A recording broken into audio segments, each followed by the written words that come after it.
Hello दोस्तों। एक बात बताना भूल गया। दरअसल ये एक फिल्म स्टोरी के तौर पर लिखी गई है। इस कहानी के सारे अधिकार लेखक के पास हैं और लेखक हिंदी मराठी फिल्म इंडस्ट्री का अधिकृत लेखक है। इसलिए सावधान। तो आनंद लीजिए इस मज़ेदार कहानी का। बिट्टू अचानक पीछे घूमकर अगर फिर से इशिता को रुलाया तो तुम्हारी अलबत्ता गलबत्ता भो, और मुड़कर चला जाता है। राज बौखलाकर उसे देखता रहता है। वो खुद की कानों पर आंखों पर भरोसा नहीं कर पा रहा था। यह उसके साथ दोबारा हो रहा था। एक ही वहम बार बार कैसे हो सकता है, उसका सर चकरा रहा था। जो बिट्टू पिछले 5 सालों से नहीं बोल रहा था, डॉक्टरों ने भी बस कोशिश ही कर रहे थे। शायद ये उनके गोलियों का असर भी हो सकता है। उस डरावनी हालत में भी राज के चेहरे पर हल्की सी मुस्कान उभर आई। कुछ भी हो, आखिर बिट्टू बोला तो सही। लेकिन तभी अचानक एक डरावनी हंसी की आवाज़ हॉल में गूंजने लगी, और फिर वही लफ्ज अलबत्ता गलबत्ता भो, और फिर से वही डरावनी हंसी। अब तक राज पर जो कुछ खुशी का नशा चढ़ रहा था, एक झटके में उतर गया। उस खुशी की जगह फिर से डर ने हासिल की। पूरे हॉल में वो अकेला था। खुद का घर होने के बावजूद वो खुद के ही घर में डर महसूस कर रहा था। पसीने से लथपथ, पैर मानो सिकड़ गए हों। बेसुध होकर उसके कदम बेडरूम की ओर जाते हैं। अंदर जाकर देखता है कि बिट्टू गहरी नींद में सो रहा है। इशिता का हाथ उसके सीने पर है, जैसे वो उठा ही नहीं था। राज कुछ समझ नहीं पाता और चुपचाप कंबल ओढ़कर सो जाता है। एक बार फिर हिम्मत से उठकर बिट्टू को देखता है। बिट्टू उसे ही देख रहा होता है। राज घबराकर कंबल से सर ढककर सो जाता है। राज की नींद खुलती है। राज पहले बिट्टू को ढूंढता है। बिट्टू कहीं दिखाई नहीं देता। राज, इशिता, बिट्टू कहाँ है? इशिता कुछ नहीं बोलती तो राज फिर से पूछता है, इशिता, बिट्टू कहाँ है? इशिता, नहा रहा है। राज, तुम्हें पता है कल रात क्या हुआ? कल रात बिट्टू ने मुझसे बात की। इशिता ने और ज़्यादा गुस्से में होकर राज की ओर देखती है। राज, मुझे पता है तुम्हें यकीन नहीं होगा, लेकिन सच में बिट्टू ने मुझसे बात की। और पता है क्या कह रहा था? कह रहा था कि इसके बाद फिर मेरी मम्मी को, नहीं यार, क्या कहा था, हाँ, इशिता को अगर रुलाया तो याद रखना, उसने तुम्हें इशिता कहा। Can you believe it? और हंसता है और इशिता की ओर देखता है, लेकिन इशिता उसे गुस्से से देख रही है। इशिता कुछ नहीं बोलती। राज, पता नहीं ये रात में बिट्टू बोल कैसे रहा था, और आवाज़ भी बच्चों जैसी नहीं लग रही थी, बड़े आदमी की थी। तुम्हें क्या लगता है ये सब क्या है? वो आदमी कौन होगा? ये कोई ब्लैक मैजिक तो नहीं है ना? थोड़ा डरता हुआ राज इशिता से पूछता है। Ishita, just shut up your mouth. Raj, अब तो हद हो गई। मैं सुन रही हूँ, इसका मतलब तुम कुछ भी बोले जा रहे हो। तुम हर रात नया सपना देखो और इल्ज़ाम मेरे बेटे पर। इशिता बहुत ज़्यादा गुस्सा होकर बोली। राज, अरे मैं तो। इशिता, क्या कहना चाहते हो तुम? कि मेरा बेटा पागल है? किसी ने जादू टोना किया उस पर? तुम पहले खुद का चेकअप करवाओ, दिमाग तुम्हारा ख़राब है। अब मेरा मत करो।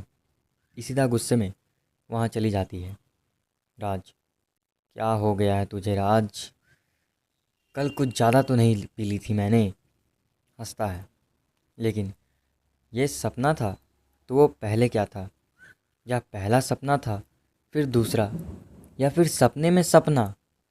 ओह, होश में आ राज, होश में आ। ऐसा ही चलता रहा तो इशिता सच में तुझे पागल खाने छोड़ आएगी। हाथ में ब्रश लेकर खुद से बात करते हुए खुद के मजाक पे हंसता है। पीछे मुड़ता है तो सामने बिट्टू टॉवल लपेटकर कमर पर हाथ रखकर खड़ा है और मुस्कुराता है। वो अजब सी मुस्कुराहट देखकर राज बौखला जाता है। राज भागकर बाथरूम में जाता है, दरवाज़ा बंद करता है। बाहर से ज़ोर से हंसने की आवाज़ आती है। उसी दिन लिफ्ट में राज ना चाहते हुए भी डरा हुआ बिट्टू को स्कूल छोड़ने के लिए जा रहा है। तभी मोबाइल पर समीर का कॉल आता है। राज, हाँ समीर, अच्छा हुआ तूने कॉल किया। सुन, मुझे तुझसे अर्जेंट मिलना है, एक बहुत ज़रूरी बात करनी है। ओके, ठीक है, वहीं मिलते हैं। फ़ोन बंद करता है और एक बार बिट्टू की ओर देखकर फिर से सोचने लगता है। बिट्टू, इतना सोच मत, भारी आवाज़ में बोलता है और ज़ोर से हंसने लगता है। डर जाता है लेकिन हिम्मत जुटाकर बिट्टू के सामने बैठता है और उससे पूछता है, बिट्टू, तुम क्या बोल सकते हो? क्या ये सब सच है? बिट्टू के हाथों को पकड़कर उससे पूछता है, पर तुम्हारी आवाज़ बाकी लोग की तरह नहीं है। बिट्टू, अलबत्ता गलबत्ता। बिट्टू अपने दो हाथ कमर पर रखकर जोर से हंसने लगता है। राज घबरा कर बिट्टू से थोड़ा दूर होता है। तभी अचानक से लिफ्ट रुक जाती है। लिफ्ट की लाइट्स चालू बंद होने लगती है। लाइट्स के करंट की आवाज़ होने लगती है। अब राज बहुत ही डर गया है। अब लिफ्ट में पूरा अंधेरा हो जाता है, कोई दिखाई नहीं दे रहा। राज जोर से चीखता है। तब सिर्फ बिट्टू के चेहरे पर लाइट्स आती है। वो अब सिर्फ मुस्कुराता है और लिफ्ट के कोने की ओर देखता है। वहाँ राज पर लाइट्स आती है। उसने घबरा कर अपनी दोनों हाथों से चेहरा ढक लिया। घुटनों को जोड़े हुए सीने से लगाकर पूरी तरह डर कर बैठा हुआ है।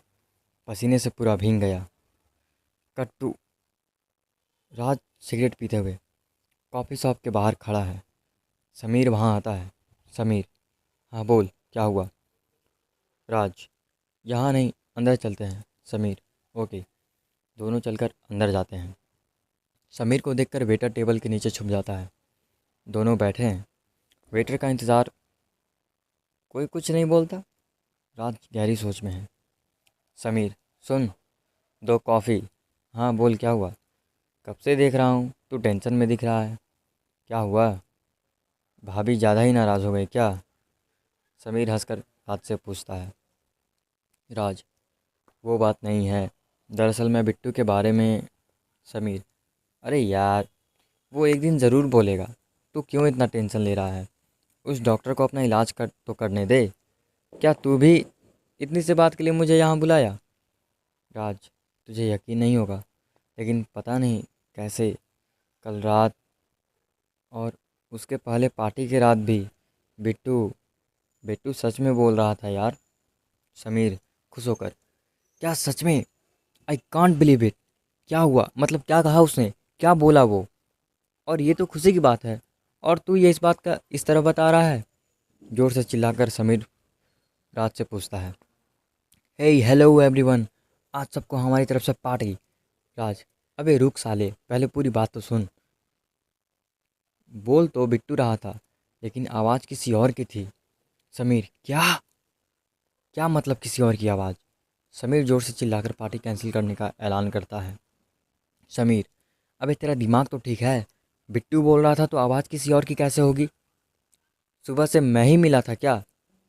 शायद तूने कल ज़्यादा पी थी यार, इसीलिए तुझे ये वहम हुआ होगा पागल। राज, अरे मेरी बात को समझ समीर। चल, रात की बात छोड़, मैं नशे में था। लेकिन आज सुबह जब मैं इशिता के इस बारे में बता रहा था तो उसने नहीं सुना। हमारा झगड़ा हो गया और वो गुस्सा होकर चली गई। मैं बुरी तरह कंफ्यूज हो गया। मुझे लगा शायद मैंने सपना देखा होगा। इस बारे में सोच रहा था, तभी पता नहीं कहाँ से वहाँ बिट्टू आ गया और मेरी उस हालत पे ज़ोर ज़ोर से हंसने लगा। मतलब बहुत बुरी तरह। मुझे कुछ अलग लग रहा है यार। समीर सर खुजाते हुए, देख, कोई टेंशन नहीं, होता है कभी कभी ऐसा। मैं एक अच्छे डॉक्टर को जानता हूँ, कल मैं खुद तुझे उसके पास लेकर जाता हूँ। राज, तुम्हें क्या लगता है मैं पागल हूँ? चल तू अभी घर चल। इशिता अभी घर पर नहीं है, मैं दिखाता हूँ तुझे, चल। राज का उतावलापन और वो हालत देखकर समीर मान जाता है। समीर, ठीक है चल। समीर पैसे देने जाता है, लेकिन समीर उसे बाहर ले जाते हुए कैश काउंटर पे वेटर होता है, उसे हतोष होकर इशारा करता है। आता हूँ मैं, कट्टू। बिट्टू बोला, तो कैसे बोला? क्या राज ये बात साबित कर पाएगा? क्या समीर ये गुत्थी सुलझा पाएगा, या बिट्टू का कहर समीर पर टूट पड़ेगा? जानने के लिए सुनते रहिए फैंटास्टिक स्टोरी। और कथा कैसी लगी कमेंट बॉक्स में ज़रूर बताएं। तब तक के लिए अलविदा दोस्तों।